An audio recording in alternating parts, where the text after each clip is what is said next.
अस्सलाम वालेकुम। कैसे हैं आप सब? उम्मीद करती हूँ आप सब खैरियत से होंगे और खुश होंगे। अल्हम्दुलिल्लाह हम भी ठीक हैं और खुश हैं। अल्लाह ताला इन फूलों की तरह आपको हमेशा हंसता मुस्कुराता रखे। और आज का दिन जो है मेरा फुल डे कुकिंग का था, तो मैंने सोचा आपके साथ भी शेयर करती हूँ, आपको भी शायद इससे थोड़ा सा कुछ आइडिया मिल सके। अभी मैं बना रही थी बच्चों के लंच बॉक्स के लिए कबाब। मैंने चिकन का कीमा लिया था थोड़ा सा, उसमें मैंने डाली थी शिमला मिर्च चॉप करके। जो भी आपके पास हो वो आप डाल सकते हैं। मेरे पास रेड वाली भी थी और ग्रीन वाली भी, तो वो दोनों मैंने इसमें डाली हैं चॉप करके। उनका पानी मैंने बिल्कुल ड्राई कर लिया था। अगर आपके पास प्याज हो चॉप किया हुआ तो आप वो भी डाल सकते हैं, उसके साथ भी बहुत अच्छा टेस्ट आता है।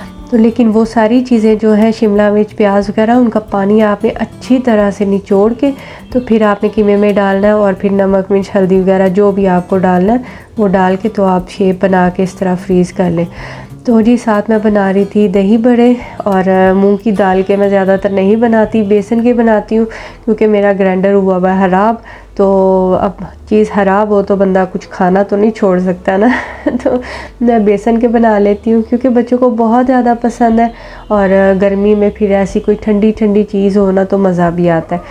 मैं जस्ट बेसन में डालती हूँ नमक मिर्च और साथ में थोड़ा सा ज़ीरा पाउडर डालती हूँ, और इसको थोड़ा सा पानी डाल के इसको अच्छी तरह से पहले मैं मिक्स कर लेती हूँ। बेसन को आप जब भी यूज़ करें ना तो छान के करें, इससे जो है ना वो चीज़ बहुत अच्छी बनती है।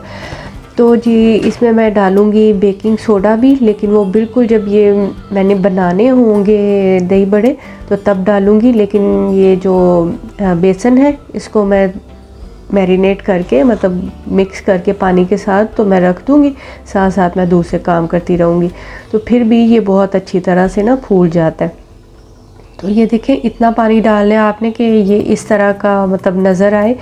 लेकिन ये थोड़ा सा मुझे पतला लग रहा था। बाद में फिर मैंने इसके अंदर ना थोड़ा सा बेसन और डाला था। जितना हम पकोड़ों के लिए बेसन मतलब रखते हैं ना गाढ़ा सा, उतना सा गाढ़ा रखेंगे ना आप तो जो दही बड़े हैं ना वो बहुत अच्छे बनते हैं।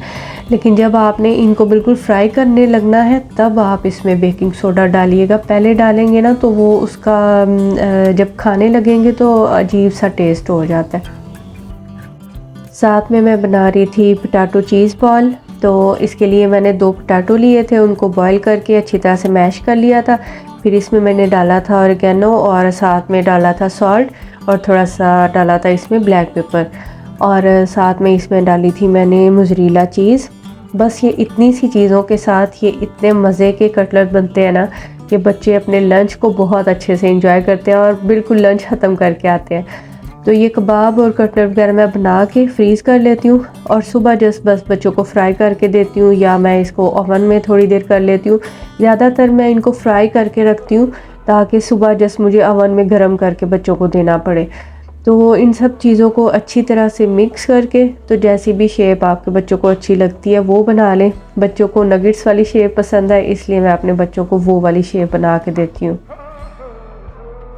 इसकी कोटिंग के लिए मैंने ले लिया था ये कंडा, उसमें मैंने डाला था नमक और काली मिर्च, साथ में मैंने कॉर्नफ्लेक्स ले लिए थे। अगर आप चाहें तो ब्रेड क्रम्स के साथ भी कर सकते हैं, लेकिन ब्रेड क्रम्स के साथ बच्चों को इतना ज़्यादा पसंद नहीं है, तो इसलिए मैं इसी के साथ कोट कर देती हूँ। इसको थोड़ा सा मैं हाथों से मसल के ना थोड़ा ब्रीक कर लेती हूँ।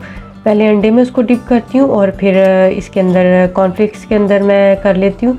अगर आप चाहें तो आप मैदे के अंदर डिप करके भी कर सकते हैं, कुछ लोगों को अंडा पसंद नहीं होता।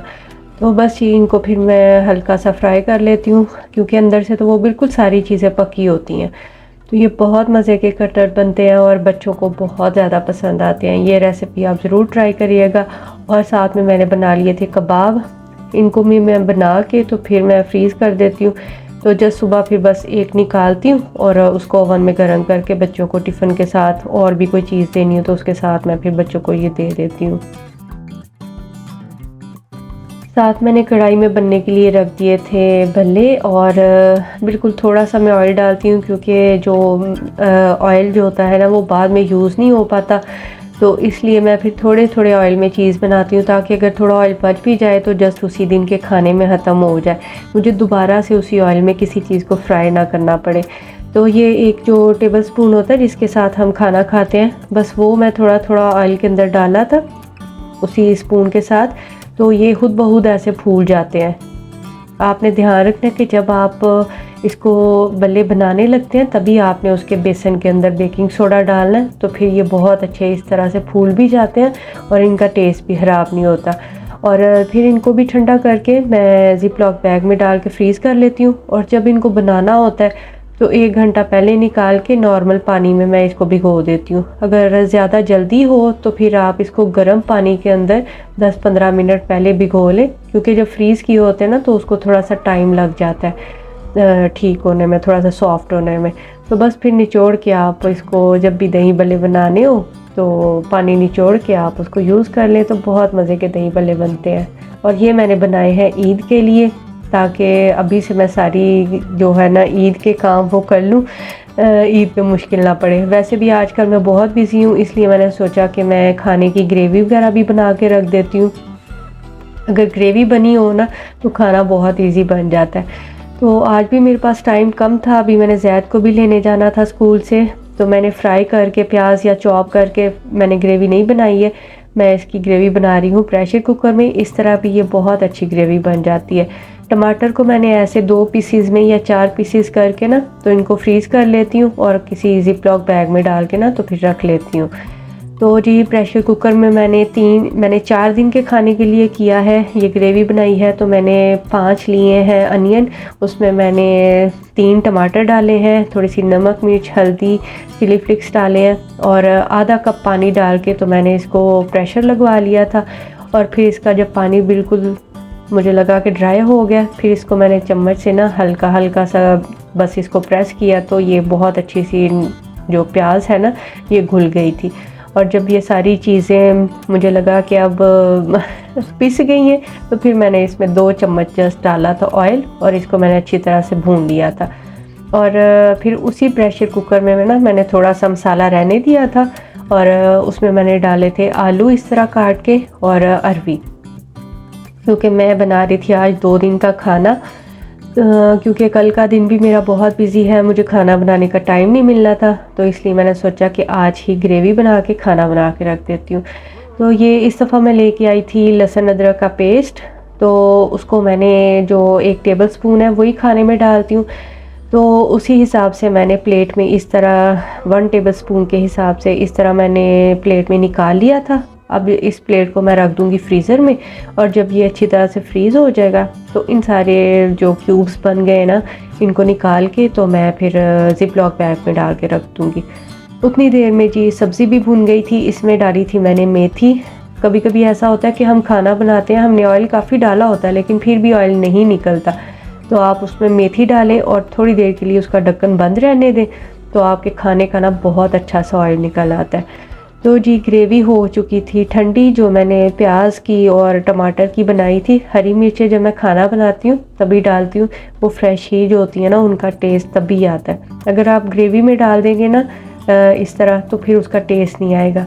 तो फिर जब ये ठंडा हो गया मैंने इसको 2 पोर्शन में करके तो इसको फ्रीज़ कर दिया था, और साथ ही मैंने अरवी में थोड़ा सा पानी डाल के तो इसको 2 से 3 मिनट प्रेशर कुकर लगवाया। और देखा आपने कि जब इसमें मेथी डाल के आप खाने में करते हैं ना तो इसको ऑयल खाने का बहुत अच्छा सा अलहदा हो जाता है। कुछ लोग जो हैं वो अरवी बिल्कुल खड़ी खड़ी सी बनाते हैं, तो मैं उस तरह नहीं बनाती, क्योंकि उस तरह बच्चों को पता चल जाता है कि पोटैटो अलहदा है और अरबी अलहदा है। तो इसलिए मैं इस तरह के थोड़े से ग्रेवी वाले बनाती हूँ, इस तरह का बच्चों को ना बिल्कुल नहीं पता चलता कि आखिर मामा ने पकाया क्या हुआ है। प्रेशर कुकर को मैंने धो लिया था और उसमें थोड़ी सी ग्रेवी डाली मैंने, और उसमें थोड़ी सी नमक मिर्च और डाली मैंने, और जो लहसुन अदरक का पेस्ट बॉटल में लगा रह गया था उसमें थोड़ा सा पानी डाल के तो मैंने मसाले के अंदर डाला, और फिर उसको मैंने अच्छी तरह से भून के उसमें मैंने डाले आलू और बैंगन, उनको अच्छी तरह से भून के सेम मैंने अरवी वाला ही सारा प्रोसेस किया था। थोड़ी सी मैंने उसमें मेथी डाली। मेथी अगर आप खाने में ज़्यादा डाल देते हैं तो खाने में कड़वाहट हो जाती है, इसलिए मेथी आप हिसाब से थोड़ी डाला करें। मैं जैसे उसको ऑयल अलहदा निकालने के लिए डालती हूँ, क्योंकि मैं कम ऑयल डालती हूँ खाने में, तो वो फिर इतना जल्दी ना खाने में से बाहर नहीं आता और फिर खाना अच्छा नहीं लगता है, इसलिए मैं मेथी डालती हूँ, तो फिर जो ऑयल है ना वो जल्दी सेपरेट हो जाता है। तो जी खाना वगैरह बनाने के बाद बच्चों को स्कूल से ला के उनको खाना वगैरह दे के तो मैं बच्चों को खेलने के लिए ले गई थी। ये हमारे घर के पास ही एक बहुत बड़ा सा ना चर्च है। ये बहुत ज़्यादा टूरिस्ट यहाँ पे आते हैं इसको देखने के लिए, क्योंकि ये बहुत फेमस एक जगह है। जो पुर्तगाल में जिन्होंने नेशनल लेवल पे कुछ काम किए होते हैं उन लोगों को यहाँ पे दफनाया जाता है। तो यहाँ पे हर वक्त टूरिस्ट आते ही रहते हैं, लेकिन सैटरडे संडे यहाँ पे ज़्यादा रश होता है।